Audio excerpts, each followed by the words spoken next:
Sariya bulon kanubagaw jamana kɔnɔ ni jamana kɔ kan Serifula Jabaramuso la an ka foli ani wala ɲuman bɛ aw bɛɛ lajɛlen ko aw bisimila aw ka jɛmukan kan sariya bulon jɛmukan do. Sariya bulon jɛmukan ale bɛ ɲɛsin sariya ma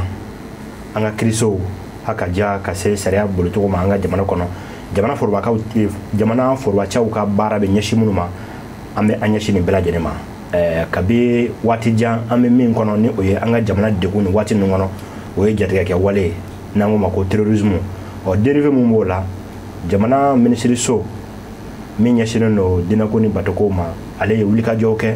a ka ja ka se ka fɛɛrɛ ɲini min bɛ kɛ sababu ye an bɛ min wele ko terrorisme ni o ye jatigɛ wale nasaraw bɛɛ lajɛlen ye ka se ka ngara da a ɲɛ ka fɛɛrɛw sɔrɔ a la ka tila ka ladilikanw kɛ bi babu a bɛna sigi o de kan o de kama hakilina nin de do le thème du jour l'extrémisme violent et la radicalisation au Mali historique et perspective babu a bɛna sigi nin de kan an ka maa welele ale ye monsieur Damsek chef de cabinet du ministère des Affaires religieuses, du culte et des coutumes, en même temps chef d'antenne de la cellule régionale de prévention de la radicalisation et de l'extrémisme violent au Mali. Ale abo kuna bi ministry togola ale be an ka kɛnɛ kan walasa ka na masala an ye min bɛ kɛ sababu ye an bɛ bɔ nin kɛnɛ kan bi kuma o kuma an y'a dɔn k'a fɔ Mali marabagaw kɛn bɛ ka fɛɛrɛ ni wulikajɔ jumɛn kɛ walasa ka jatigɛ wale ka se ka dan siri a la ka fu siri a la ladilikanw ale bilasiraliw sababu la ni ala sɔnna babu a bɛ nin da don tarikuw la fɛɛrɛ minnu sigira sen kan jamana fɛ wulikajɔ ni cɛsiriw la an bɛna bɔ o bɛɛ lajɛlen kama n'an bɔra nin kama bi u bɛ mun ɲini an fɛ walasa an ka se ka fɛɛrɛ sɔrɔ na babu a bɛna sigi ne kan sɔɔni an bɛ don an ka babu kɔnɔ an n'an ka maa welele walasa an ka kunnafoni inshallah.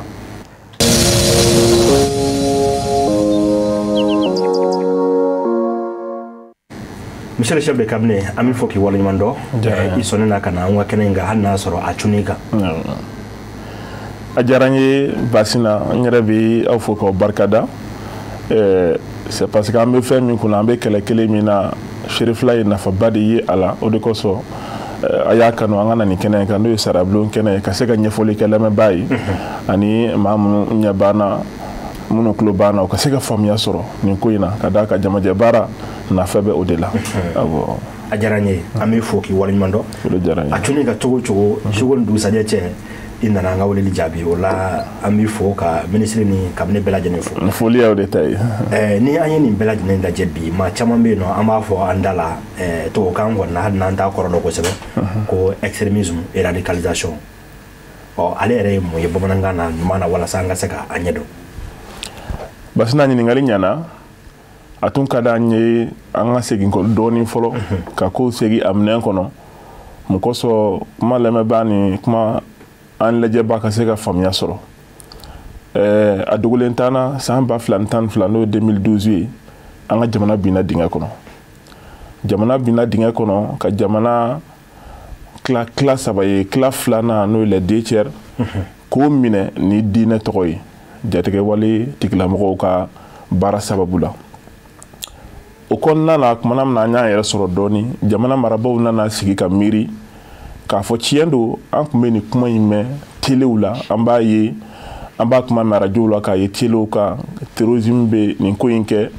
maaw sɔrɔla minnu ye tiɲɛni kɛ nin yɔrɔ in na mɛ k'a se an yɛrɛ ka jamana gun kan nin ye a fɔlɔ ye a ka kan an ka wuli joona an ka se ka fɛɛrɛ ɲini a la yann'o cɛ yanni nin bɛɛ lajɛlen cɛ kumana min na ni printemps arabu wulila jamana marabaw lasɔmi ko caman na kɛrɛnkɛrɛnnenya la diinɛmaw fɛ k'a fɔ fɛn dɔ natɔ don an ka jamana kɔnɔ a ka kan ka wulikajɔ caman kɛ mun kosɔn n'a nana a kana kɛ barinako ye an ka fɛɛrɛw ɲini a la an b'a dɔn k'a fɔ printemps arabu kɔfɛ ninnu nalen kɔfɛ an ka jamana kɔnɔ ni maramafɛnw ye an nana bi 2012 crise kɔnɔ o de la crise in bannen kɔfɛ an kɛlen k'an yɛrɛ sɔrɔ jamana marabaw y'a ɲini ko a ka kan fɛɛrɛ dɔ ka sɔrɔ jamana kɔnɔ min bɛ kɛ sababu ye ka jatigɛ wale kunbɛn ani k'a kɛlɛ ka bɔ an ka jamana kɔnɔ o baara in hukumu kɔnɔna la u y'a baara kalifa minisiriso fɔlɔ min ma o de ye an ka ministère min bila n bɛ affaires étrangères kunna o de kɛra sababu ye fɔlɔ ka document dɔ produit ni ka sɔrɔ ka société civile bɛɛ muso kunda funangɛni kunda diinɛmɔgɔw kunda hali minnu tɛ nin si kɔnɔ ka bɛɛ wele mun kosɔn an ka jɛ ka se ka ni fɛɛrɛ bila sen kan mun kosɔn ni jatigɛwale nana an ka jamana kɔnɔ walima min b'an ka jamana kɔnɔ an ka se ka yiriwali baaraw cɛma bɔ cogo min ka se ka kɛlɛ ni fɛɛrɛ caman ye o kɛlen kɔfɛ di document min ni o kun ɲinilen don n'o ye fɛɛrɛ min kun ɲinilen don a baaraw daminɛla a taara ɲɛfɛ kosɛbɛ nka kɔfɛ mun nana kɛ diinɛmɔgɔw yɛrɛ de nana ye jamana in kɔnɔ k'a fɔ tiɲɛ don ni a ma ɲa k'a fɔ minisiriso bɛ yen nɔ min n'ale bɛ kuma diinɛw ni batokow tɔgɔ la olu b'a ye k'a fɔ olu bɛ se ka nafaba kɛ nin ko in kɛlɛli la jamana kɔnɔ nka a kun ka di olu ye ni baara min n'a bɛna sigi sen kan a ka ta k'a di minisiriso ma min bɛ diinɛ ni batow kunna ka d'a kan olu b'u yɛrɛ ye o la kosɛbɛ jamana jɔli baara la ani nin ko in kɛlɛli la ka tɛmɛ affaires étrangères kan donc o de kosɔn san 2017 décembre 2017 la jamana marabaw jamana faamaw olu ye décision bɔ olu ye décret bɔ k'a fɔ désormais nin baara in bɛɛ lajɛlen a ka di minisiriso ma min bɛ diinɛko ni batokow kunna n'o de ye jatigɛwale baaraw ye ayiwa alhamdulillah a dira a ma cogo min u y'a ɲini cogo min u ma to kɔfɛ a baara la ka d'a kan baara in mago bɛ ko caman na ko caman ye jumɛn ye minisiriso fɔlɔla ka min kɛ o de ye ka jɛkulu dɔ bila sen kan fɔlɔ n'an b'a wele ko secrétariat permanent document min dilanna olu ka sigi k'a lajɛ k'a baaraw kɔlɔsi tɔnw jɛkulu diinɛ minnu b'an ka jamana kɔnɔ société civile min b'an ka jamana kɔnɔ denmisɛnninw ni musow la ka bɛɛ wele ka fara ɲɔgɔn kan nin ko in an bɛ se k'a kɛlɛ ni mun ye donc o gafe in élaboré k'a dafa kumana min na ka san 3 baara d'a ma n'o ye plan d'action ye ɲɛwalan o de dira fɔlɔ k'a fɔ an ka jɛ ka baara dɔw sigi sen kan san 3 an k'a lajɛ a bɛna mun kɛ est ce que a bɛna tɔnɔ bɔ o san 3 min kun dira o kun bɛ bɛn 2018 ka taa bila 2020 ma alhamdulillah o dafalen kɔfɛ faamaw nana sigi tuguni k'a ye k'a fɔ tiɲɛ na jamana binna degun min kɔnɔ ani a waati diɲɛ donna gɛlɛya min kɔnɔna la nafolo kasabi min kun kan ka se ka baara in kɛ ka se hakɛ la o ma se ka sɔrɔ min kɛ an y'a ye baara in ma nɔbɔ kosɛbɛ donc u y'a ɲini kura ye ko ka san 5 programme 2021 ka taa bila fo 2025 na k'o di ko kura jɛkulu ma ka se ka baara kɛ baara in bɛna tali kɛ mun ni mun kan an ka kuma yɛrɛ bɛ min kan bi a bɛna tun k'o de kɔnɔna la o de tɛ o ye min ye dɔrɔn jatigɛwale bɛ se ka kɛlɛ cogo di ka bɔ an ka jamana kɔnɔ jatigɛwale ye jumɛn ye basi na ni hakili b'a la 2012 kɔnɔna la jamana kɔnɔden bɛɛ lajɛlen tɔɔrɔ la an nisɔngoyara ni baara kɛwale dɔ ye minnu kɛra an ka jamana kɔrɔn fɛ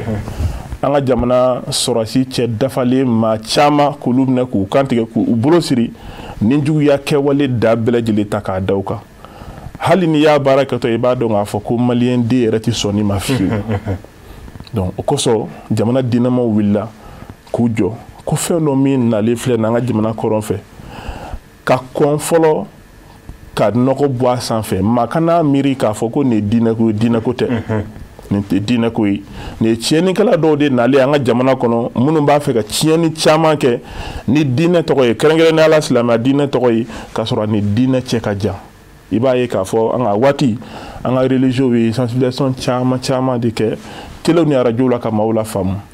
ka na don dugu kɔnɔna la i ɲɛ bɛ misiri caman na dugu min kɔnɔ i ɲɛ bɛ seliweleka caman na dugu min kɔnɔ e k'a fɔ k'e nana ni diinɛ wɛrɛ walima e nana ni diinɛ kura ye walima olu bɛ min na o tɛ tiɲɛ e de bɛna ni tiɲɛ ye sisan ka na maa bolotɛgɛw daminɛ ka na maa sentɛgɛw daminɛ ka na musow burujali daminɛ ka na bɔgɔliw daminɛ maaw tun bɛ balo la hɛrɛ ni lafiya la cogo min u ka ala wele n'u ka ala ɲiniw na ka na o sigida tiɲɛ mɔgɔw bolo ka kɛ sababu ye ka dɔw boli ka t'u kunfɛ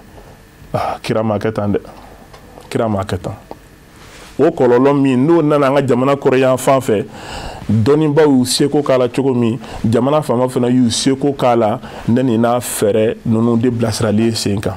donc jatigɛwale globalement n'i ko k'i b'a défini i b'a ye k'a fɔ o ye hakilina dɔ de ye min a tabaw b'a ta kumana min na u b'a fɔ olu ka hakilina in foyi tɛ se k'a to u ka imposer fo n'a kɛra tɔɔrɔ ni bingali ye maaw kan n'o ye violence ye sur toutes les formes tɔɔrɔ bɛ se ka kɛ sira o sira fɛ pour que hakilina min kɔni bɛ olu la o ka sabati olu b'o o tɔɔrɔ sira ta u b'o tɔɔrɔ waliya a ka ja ka kɛ maramafɛnw y'u bolo walima a ka kɛ kumajugu y'u bolo u bɛ baara kɛ n'o sira ye donc maa o maa bɛ yen nɔ n'o y'i yɛrɛ ye o jɛkulu façon kɔnɔna la olu de ye jatigɛ wale tigɛlamaw ye kuma yɛrɛ kɔrɔ bɛ min jira a b'o de di k'a fɔ maaw jatigɛbaw don ni maa maa y'i jatigɛ finalement u ka kuma bɛ don kelen fɛ a bɛ bɔ kelen fɛ i tɛ se k'a lamɛn bilen ka d'a ka hakilisigi tɛ yen a ye jawuli na jamana kɔnɔ a ye jawuli na diɲɛ kɔnɔ cogo min a ye jawuli na fɛnɛ o cogo kelen na Mali kɔnɔ kɛrɛnkɛrɛnnenya la a daminɛna kɔrɔnfɛya min fɛ an bɛ se ka min fɔ globalement fɔlɔ o ye nin yanni an ka se i ka ɲininkali tɔw ma. A diyara n ye donc ni an ye faamuyali kɛ nin ye a tariku yɛrɛ nacogo min ye historique ye. Nin y'a tariku ye an sera ka min fɔ waati kunkurunin kɔnɔ ko caman caman de kɛra baara caman kɛra min y'an se nin ma waati koron kosɔn an danna nin yɔrɔ in na fɔlɔ. A faamuna mais bi ni an ye jateminɛ kɛ a la ni hakilina fila ni ɲɔgɔn cɛ min ni a bɛɛ lajɛlen bɛ na bila jatigɛ wale okumu kɔnɔna na an bɛ se ka lien jumɛn sɔrɔ u ni ɲɔgɔn cɛ diinɛ tɔgɔ la ka se ka terrorisme yɛrɛ sigi sen kan n'o ye jatigɛ wale ye bɛ se ka mun kɛrɛnkɛrɛnnen sɔrɔ k'a fɔ an ɲɛna nin kan ni a bɛ se ka kɛ bali ye don nataw la u bɛ maa minnu sɔrɔ maa kura minnu sɔrɔ ka don a la walasa dan ka kari o la. Basi na ni sigikun yɛrɛ bɛ an ka jɛkulu in na an bɛ min tɔgɔ la nin na ɲɔgɔnna kɛlɛli de don ka d'a kan ni n'ale jamana kɔnɔ maa minnu ka dɔnniya kan huruyalen don olu sigira k'a jateminɛ mun bɛ nin ko in sababuya maa jugu nana an ka jamana kɔnɔ ka na bingani kɛ an ka jamana kɔnɔna la ni diinɛ tɔgɔ ye olu ye stratégie jumɛn bila sur place pour que ka se ka an yɛrɛ ka maliyɛn den dɔw sɔrɔ ka fara u yɛrɛ kan ka d'a kan tumana min na u nana jatigɛ wale baara caman kɛ u nana ni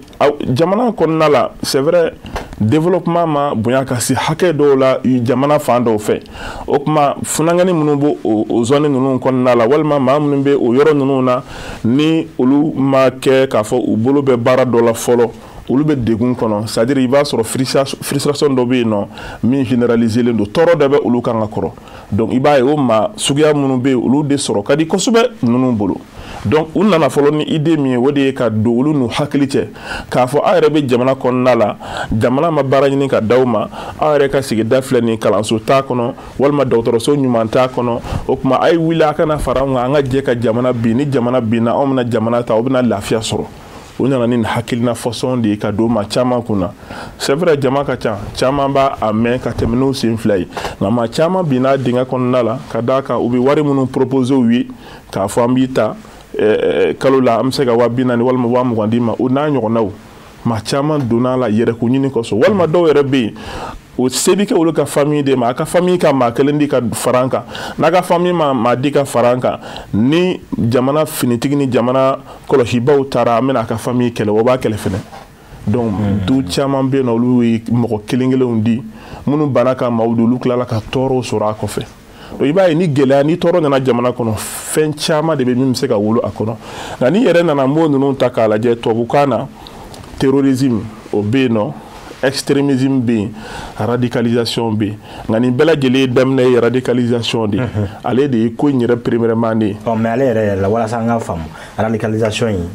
hali ni a mot jɔnjɔn tɛ bamanankan na ka ɲɛfɔli k'a la ni n'an bɛ se ka dɔn k'a fɔ effectivement nin ye radicalisation ye.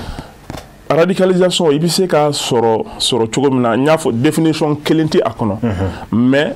ko dɔw de bɛ yen nɔ n'o jateminɛna adamaden ka taabolo la i b'a ye k'a fɔ nin tigilamɔgɔ b'a la ka radicaliser sigida la. donc i bɛ se k'o misali dɔ d'a ma. o misali suruma ye fɛn min ye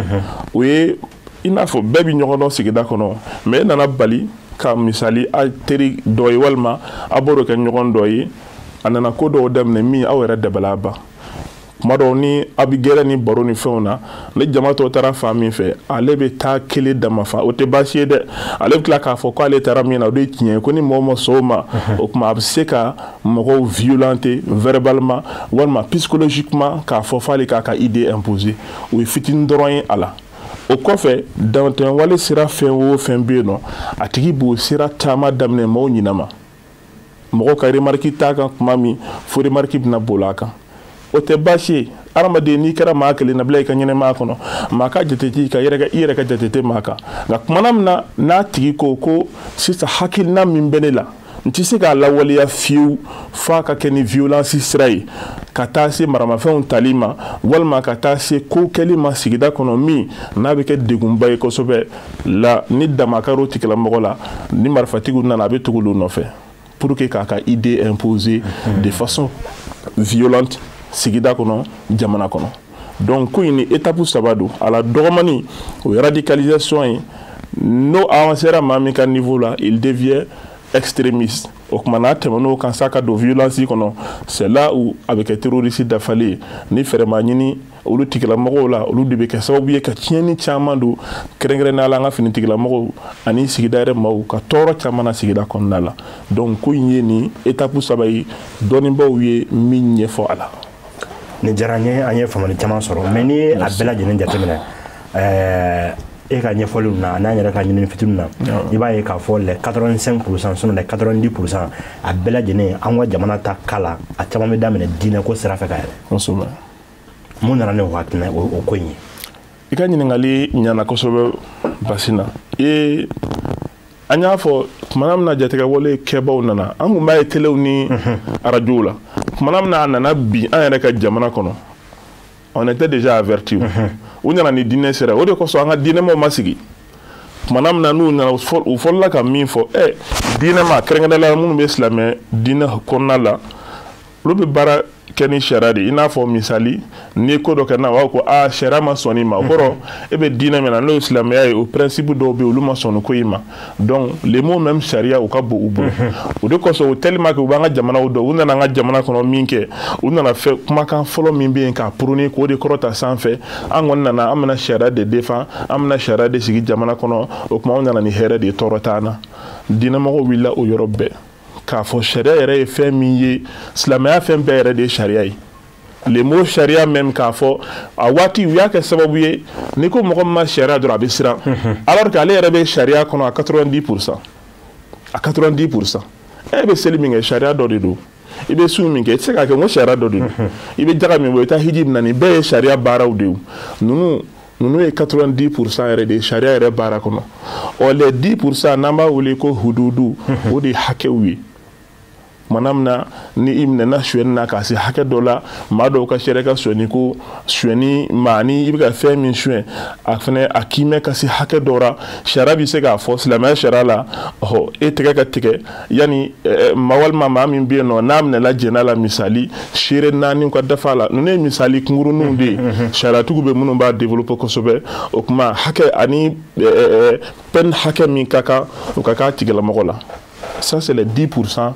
sariya yɛrɛ baara kɔnɔna la nka ka na maaw bugɔ n'u hakili ye u nana o mot sariya de prôner k'a kɛ i n'a fɔ olu nalen don hɛrɛ sira fɛ k'a sɔrɔ tiɲɛni sira don ɲuman tɛ a ko dɔw bɛ yen nɔ Basina i b'a ye a bɛ taa laban ni bɔmi yɛrɛ donni ye misiri yɛrɛ kɔnɔ yɔrɔ kabako ye dɛ o ye ala ko ye bilen ne ko ko sariya e nana maaw sɔrɔ misiri yɛrɛ kɔnɔ e ye bɔmi don misiri kɔnɔ ka olu jogin donc o yɔrɔ de la silamɛw kɛrɛnkɛrɛnnenya la dɔnnibaaw minnu bɛ silamɛya diinɛ kɔnɔ olu kan ka dɔn tigitigi k'a fɔ jatigɛwale tigilamɔgɔw ta tɛ diinɛ ko ye ala ko tɛ ni farala u kan k'u dɛmɛ sini ma i yɛrɛ bɛna tila ka nimisa don dɔ k'i tɛgɛ kin ka d'a kan u bɛ ka tiɲɛni minnu kɛ a ti bɛn ni si ma. A faamuna a diyara n ye o yɔrɔ la an ka waati b'a la ka taa bolo kosɛbɛ hali n'a ka d'an ye ka caman fɔ an ye hakilina sɛbɛ historique et perspective donc tariku an kɔni caman faama la sisan nɔ mais nin bɛɛ kɔfɛ walasa ka dankari nin ko in na ka fu sira la o ye fɛɛrɛw ye mun ni mun bilara sen kan walasa an ka lafiya. N ye kuma tongo kuma daminɛ kɔnɔ n ye kumana fɛn dɔ kan n'o ye plan d'action ye o ye jumɛn ye plan d'action ale tonnen don ɲɔgɔn kan baara minnu kan ka kɛ san fɔlɔ kɔnɔ san fila kɔnɔ san filanan kɔnɔ ka taa se fo san duurunan ma jamana o sigi sen kan ka nun di secrétariat permanent ma o ye jɛkulu ye min sigilen don uniquement jatigɛwale kɛlɛli baaraw kɔlɔsili la an ka jamana kɔnɔ o plan d'action min ni a validera ka ban an bɛ se k'a fɔ nin waati in na a bɛ circuit d'approbation na a tɔ ye sarakisɛ laban dɔ bɛ yen o ka ta a kɔsɔ dɔrɔn pour que yamaruya ka di baara kɛli la jamana bɛ ka nafolomuguba de mobiliser nin kɔsɔ jamana budget yɛrɛ kɔnɔ n'i y'a ta k'a lajɛ i b'a ye nin ko in kɛlɛli kosɔn a tɛ taa fɛɛrɛ minnu kɔ jamana kan ka min bɔ k'a don a fɛ a bɛ taa se fo miliyari 18 ma a kɔlɔlɔ ka jugu ni miliyari 100 ko ye o bi basina ni an ka jamana kɔrɔ yan fan ta k'a lajɛ ni ye Moti zone ta k'a lajɛ k'a daminɛ Moti la ka yɛlɛ ka taa Gawo Kidal Tombouctou o n'a ɲɔgɔnna minnu bɛ yen population bɛ ka balo tɔɔrɔ dan bɛɛ lajɛlen kɔnɔ lafiya t'a la o e mana k'a sigida maaw ra u bɛ degun caman sɔrɔ kɛnɛyaso ɲuman t'an ka dugu kɔnɔna la ɔkɔliso ɲuman t'an ka dugu kɔnɔ lycée tɛ yen walima université tɛ yen nɔ o n'a ɲɔgɔnna fɛn fɛn bɛ yen n'o ye nafasɔrɔ siraw ye n'o kan ka développer dugu kɔnɔna la musaka min kan ka don o la n'o taara ka se ka kɛlɛkɛlaw kunbɛn est-ce que dugu bɛ développer donc i b'a ye k'a fɔ ko in tɔɔrɔ o de ka bon kosɛbɛ ka sago fɛn min bɛna don a da fɛ mun kosɔn k'a kɛlɛ an ka aladeli ye don na an k'an sigi jamana kɔnɔ an lafiyalen k'a fɔ nin problème in t'an da la n'o kɛra don min na musaka min kun bɛ don olu kɛlɛli fɛ o musakaw de bɛna don ɲɛtaa sira yiriwaliw fɛ an ka jamana kɔnɔ i b'a ye nafaba de bɛ a la kosɛbɛ donc o projet min o plan d'action min bɛ yen nɔ gouvernement ka bolo kan n'o validera ka baara daminɛ baara caman de b'a kɔnɔ a baara fɔlɔfɔlɔ ye fɛn jumɛn ye o de ye ɲɛfɔli ye n y'a fɔ cogo min caman ka faamuya cogoya kosɔn olu b'a ye k'a fɔ ko ɲuman don dɔw yɛrɛ b'a ni diinɛ gun ɲɔgɔn na kosɛbɛ dɔw b'a fɔ ko olu kɔni ma baasiya ko la walima olu ka faamuya la juguman tɛ i ka maa ma to a la dɛ walima i kɛrɛfɛ ma to a la ka taa baga sɔrɔ si kɛ dalen ma a ka denbaya b'a kɔ maa caman jigi b'a ka famille b'a kɔ k'a fɔ ale de jɔmɛ ni du ye ale de b'a la ka ko caman kɛ ka t'o nana masumalen bɔnɛ a nin na mun kosɔn foyi kun yɛrɛ t'a la c'est parce que idée dɔ b'aw la a b'a fɛ k'o imposer diyagoya de façon violente i ye tɔɔrɔ ta ka se denbayatigi caman ma wallahi ala yɛrɛ t'i sɔn fiyewu k'i dɛmɛ o sira kan donc n'i y'o kɔlɔlɔw ta k'a lajɛ tɔɔrɔ minnu kɛra sigida ninnu kɔnɔna la i b'a ye k'a fɔ kojuguba don donc maaw k'a bɔ u kunna k'a fɔ diinɛ ko don a n'o tɛ fankelen fɛ a n'o tɛ taa sira kelen na jamana ye fɛɛrɛ filanan min ta toujours pour que ka nin kuma dafa sensibilisation kɔfɛ maaw k'a dɔn k'a fɔ fɔlɔ u kana bila minɛn foyi kɔnɔ fɔra kana tiɲɛnikɛlaw ka minɛn ye tiɲɛnikɛlaw don u ni gɛnni ka kan u ni yɔrɔmajanyali ka kan ka bɔ an ka jamana kɔnɔ o kɔfɛ baara min kɛ sababu ye hali maa wɛrɛ minnu bɛ yen nɔ nanamasumalenw ni ninnu ka kuma fɔli u ka hakilina tali miira bɛ na u la kuma dɔw k'olu fana la sensibiliser ani ka sira don o kɔrɔ mun b'u ɲina ninnu kɔ maa caman bɛ yen n'u bɛ baaraw la u bɛ fɛn sɔrɔ u yɛrɛ ye u b'u ka denbaya balo hɛrɛ ni lafiya la u da tɛ nin ko ninnu na o nka maa min déjà il est frustré tɔɔrɔ dɔ b'a kan ale tɛ baara la a degunnen don a yɛrɛ ɲɛna k'a fɔ ko in yɛrɛ bɛɛ lajɛlen yɛrɛ jamana faamaw nɔ ye ale sigilen don ten kuma dɔw hakilina ninnu munumunu ka di o ɲɛfɛ kosɛbɛ n'ala farala k'a ti don a la nka sa ni min taara don a fɛ a sira fɛ fɛnɛ ni baara ma kɛ mun kosɔn k'olu fɛnɛ sama ka bɔ a sira kan a bɛna kɛ tiɲɛni ye don dɔ o de kosɔn d'une part sensibilisation bɛ yen filanan funangani minnu bɛ yen nɔ minnu fana ye tɔɔrɔ sɔrɔ nin ko in na kosɛbɛ hali minnu yɛrɛ ma tɔɔrɔ sɔrɔ a la mun kosɔn olu kana na taa don u ka hakilina jugu da fɛ ka baara siraw yiriwa an ka région kɔnɔ an ka sigidaw kɔnɔ olu ka se ka balo u yɛrɛ lafiya la k'a sɔrɔ u da tɛ nin ko in na o ye baara taasira filanan dɔ ye taasira sabanan ye jumɛn ye maa minnu donna a la caman nimisara o maaw t'o de kalama an yɛrɛ tɛ sɔn ka kuma min fɔ kosɛbɛ ka caya o y'o de ye maa caman nimisara tumana min na u yɛrɛ ye nin ko in na u bɛ se ka bɔ a la cogo jumɛn na comme caman bɛ yen nɔ kiiriko don u bɛ kaso kɔnɔ ka kiiriw ma kɛ ka dafa fɔlɔ kasobon yɛrɛ kɔnɔna la jamana faamaw ye mɔgɔ bila ka taa kuma n'u ye ka hakili jagabɔ ni faamuya caman d'u ma olu yɛrɛ dɔw commencera ka baara yɛrɛ dege kaso kɔnɔ ko n'u bɔra u bɛna balo halala la lafiya kɔnɔ ka sɔrɔ o da tɛ nin ko in na donc baara caman de bɛ ka kɛ bi data la ka se minnu ma donc an ka jigiya la o baara min n'a b'a la ka kɛ n'a avancera kosɛbɛ ala ni jamana faamaw ka dɛmɛ kosɔn an bɛna lafiya caman sɔrɔ inshallah a faamuna n'an ye nin bɛɛ ta k'a lajɛ walasa sigini a ye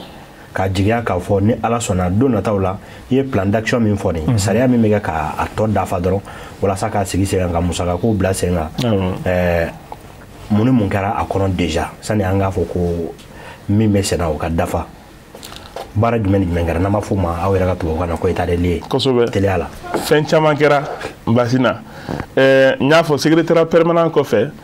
ne yɛrɛ bɛ cellule min ɲɛmaa la n'o ye CELRAD ye cellule régionale de prévention de la radicalisation o cellule in kɔnɔ tɔn caman de b'a kɔnɔ silamɛtɔw ni kerecɛntɔw na kerecɛnw yɛrɛ fana y'a dɔn k'a fɔ nin ye kojuguba ye o de kosɔn n'a wulila kuma o kuma olu yɛrɛ bɛ wuli ka na fara an kan parce que olu yɛrɛ ye tɔɔrɔ caman sɔrɔ a la donc diinɛ kelen ko tɛ jamajɛ baara de don an ka jɛ ka wuli ka nin ko in kɛlɛ haut conseil bi a célébrali kɔnɔna la conférence épiscopale b'a la n'o ye chrétien catholique ye chrétien protestant fana ka jɛkuluba n'o ye GMPM o fana b'a kɔnɔna la musow kafo b'a kɔnɔ CNJ fana b'a kɔnɔ ka fara expert dɔw kan laɲini ye fɛn jumɛn ye o baara daminɛla a mɛnna parce que an y'a fɔ plan d'action dɔ de banna dɔ wɛrɛ daminɛla plan d'action min banna an ye baara caman kɛ kɛrɛnkɛrɛnnenya la lakɔgɔli ka mɔgɔw former u k'a dɔn an bɛ ko min kɔnɔ an bɛ se k'an yɛrɛ bɔ a kɔnɔ bɔcogo jumɛn na ni mɔgɔw bilasirali ye k'a sɔrɔ a ma kɛ ni tɔɔrɔ ye u bilasira ni hakilina ɲumanw ye u bɛ bilasira fana ni hakili jagabaw ye i n'a fɔ n'an ye maaw fara ɲɔgɔn kan an ka jɛ ka miiri an ka sigida kɔnɔ kow jumɛnw bɛ yen nɔ n'olu bɛna kɛ sababu ye k'an ka sigida denmisɛnninw k'u radicaliser k'u motiver k'a fɔ u bɛ taa nin tiɲɛnikɛla ninnu ka sira fɛ an bɛ se ka fu jumɛn sɔrɔ o la an bɔra k'u baaraba dɔw de kɛ kɔsa in na kɔsa in na an bɔra ka baaraba min fana kɛ i n'a fɔ yɛrɛ b'a kalama cogo min o ye sɛgɛsɛgɛli ye an ye sɛgɛsɛgɛli boloda Moti zone kɔnɔna la Moti an ye commune 2 ta n'o ye Sokura commune ani commune urbaine ka sɛgɛsɛgɛli kɛ hali bi sigida mɔgɔw la faamaw la diinɛ mɔgɔw la ani ka taa se dugutigilakaw ma mun kɛ bɛ ka nin ko in yiriwa sigida kɔnɔna la hakilina caman an y'o de fara ɲɔgɔn kan o kɛ gafe ye k'a jira Moti yɛrɛ marabaw la n'o ye préfet n'a ka jama ye o kɛra sibirido tɛmɛnen mais k'a yɛrɛ jamana faamaw yɛrɛ la o kɛra an kɔrɔ yan nɔ alamisa don an y'a jiruw la k'a fɔ hakili jagabɔ min kɔni kɛra sɛgɛsɛgɛli min kɛra terrain sanfɛ o jaabiw filɛ nin a jira k'u ye fɛn jumɛn ye sini ma u ka se ka tigɛ nɔ bila sɔrɔ ko dɔw ra k'a fɔ tiɲɛ na n'an b'a fɛ ka nin ko in kɛlɛ an ka taa nin taasira fɛ Motikaw kɛrɛnkɛrɛnnenya basina kuma la teliya bolo ma u y'a jira na k'a fɔ jamana kan ka kɔlɔsiliba kɛ kosɛbɛ jamana kiiriko sira fɛ ka d'a kan u y'a jira k'a fɔ kiiriko sira fɛ maa caman de bɛ degun sɔrɔ u bɛ frustration ba sɔrɔ a dɔw ye olu yɛrɛ ka kiiri ka suma ko dɔw ka kiiri yɛrɛ ti kɛ san caman u ka mɔgɔ datugulen de dɔw bɛ yen nɔ kiiri da bɛ goya o la foyi tɛ min dafalen don nka ni olu yɛrɛ y'u sinsin kiiri kan a ka kan fɛnɛ an ka sinsin o fɛnɛ kan mun kosɔn jamana marabaw olu fɛnɛ ka hakili jagabɔ kɛ nin ko in na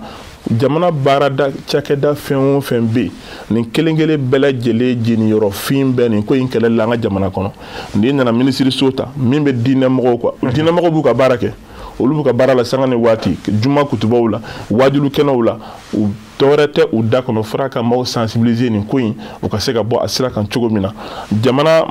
marabaw cakɛda minnu bɛ yen nɔ minnu bɛ funankɛniw ani musow ka koɲa la nin kelen-kelen bɛɛ lajɛlen ka bala ka baara dɔ kɛ ka d'a kan nin bɛɛ lajɛlen ni yɔrɔ bɛ plan d'action kɔnɔ plan d'action kɔnɔ a élaboré la ministère 14 de bɛ baara k'a kɔnɔ donc o ministère so kelen o kelen o kɛmɛ ka baara boloda nin ko in na fɛn min yɛrɛ ye salarié niveau ye an ye formation caman kɛ ala n'a dɛmɛ o sababu an ye min kɛ don ko n'o ye an ye recherche min kɛ kɔrɔn fɛ Moti kɔnɔna la o yɛrɛ partenaire min y'an dɛmɛ o la o ye IRI américain ka ONG ba dɔ don ko Institut républicain international an yɛrɛ chance sɔrɔ ka d'a kan ale yɛrɛ ɲɛmaa min bɛ yen n'o bɛ ka farafinna bɛɛ lajɛlen ka baaraw coordonner o ye an yɛrɛ balimakɛ dɔ ye maliyɛn don o de kosɔn a ko a b'a fɛ kosɛbɛ Mali baara minnu bɛ yen nɔ n'an b'u sigi sen kan u ka se ka lawaleya pour que Mali ka jeniyɔrɔ fin kosɛbɛ nin ko in kɛlɛli la ko ni i ba n'i ba sinamuso kɛlɛ la u ka kɛlɛ kɔni dabila o y'i fɛla ko ye nka i ba ka bin fana i bɛ tɔɔrɔ o la i y'a ye donc ni san nana bɛɛ bolo b'i kunna vraiment a diyara n ye voilà yɛrɛ fo k'i waleɲuman dɔn a diyara n ye ɲininkali caman bɛ anw bolo a ka ja ka se kumakuncɛ kumaw ma kosɛbɛ mais waati kɔni min dira a ma a banna an bolo pewu ka ban ayi an b'an wasa dun na a diyara n ye sigi k'a jigiya k'a fɔ n'ala sɔnna nin ye sigi fɔlɔ ye nin ko in kan n'ala sɔnna an bɛna sigi caman kɛ inchallah fɛn min bɛɛ ti fɔ a bɛɛ ti to yen fɛn caman de kɛra a ka kan n'a fɔra a ka se ka dɔn lamɛnbaaw bɛna faamuya caman sɔrɔ nin ko in na n'ala sɔnna ni ala sɔnna an bɛ yɛrɛ fo k'i waleɲuman dɔn an b'a fɔ ko Isaki nin kɛnɛ in kan kɛnɛ in aw ta don fɛn o fɛn fɔra kɔnɔ ani sariya bɛ taa ɲɔgɔn fɛ ni jamana faamaw ka kɛlɛ bɛ yen nɔ bi walasa lafiya ni basigi ka sabati n b'a kalama k'a fɔ terrorisme kɛlɛli b'a la an ka kasow kɔnɔ bi maa caman minɛlen don minnu ka kiiriw a kow ka suma institution bɛ senna i yɛrɛ da sera a ma kosɛbɛ o de fana bɛ dansigi an ka bi sariya bulon na min an kun ye a sigi ni hakilina in kan extrémisme et radicalisation au Mali historique et perspective an ka maa welelen monsieur Dame Seck chef de cabinet du ministère des Affaires religieuses, du culte et des coutumes, et chef d'antenne de la cellule régionale de prévention et de la radicalisation de l'extrémisme violent au Mali. Ale kun bɛ an bolo kɔrɔ bi walasa ka masala ɲɛ nin ka hakilina minnu dira a kɔnɔna na an y'a ye k'a fɔ nin bɛɛ lajɛlen jamana faamaw ka cɛsiri ni wulikajɔ ye min bɛ kɛ sababu ye anw ka lafiya n'an da sera nin ma dɔrɔn Haut Conseil islamique du Mali a foli bɛ kɛ an ma wajibi ye. Ni waati laban ninnu kɔnɔ an y'a ye k'a fɔ u ka cɛsiri ni wulikajɔ bonyana kosɛbɛ kumaɲɔgɔnya la k'a fɔ an fana kana to kɔ a la n'a ma ɲa ko diinɛmɔgɔ dɔw fana bɛ ka na ni hakilina ye an ka kumaɲɔgɔnyaw kɛ an fana an karamɔgɔ Seydi Cherif Ousmane Madani Haidara ka se groupement des leaders spirituels musulmans du Mali a secrétaire général min ye monsieur Mohamed Makiba o ye wulikajɔ caman kɛ nin na an b'a jigiya k'a fɔ don nataw la ni an bɛɛ lajɛlen bɔra kalama ko an sifinnakaw fana jɔyɔrɔ b'a la a bɛ kɛ sababu ye ko in bɛ faamu parce que n'i ye terrorisme lajɛ bi sifinnaka ka ca la fo k'a dama tɛmɛ ni anw ye baara dɔw sɔrɔ min bɛ kɛ sababu ye k'an bolo bɔ a kɔnɔ nali b'a la k'a fɔ lafiya bɛ sɔn ka k'o la ne b'a fɔ o la don wɛrɛ ne ni aw an na ɲɔgɔn sɔrɔ salamu aleykum wa rahmatulahi taala wa barakatuh.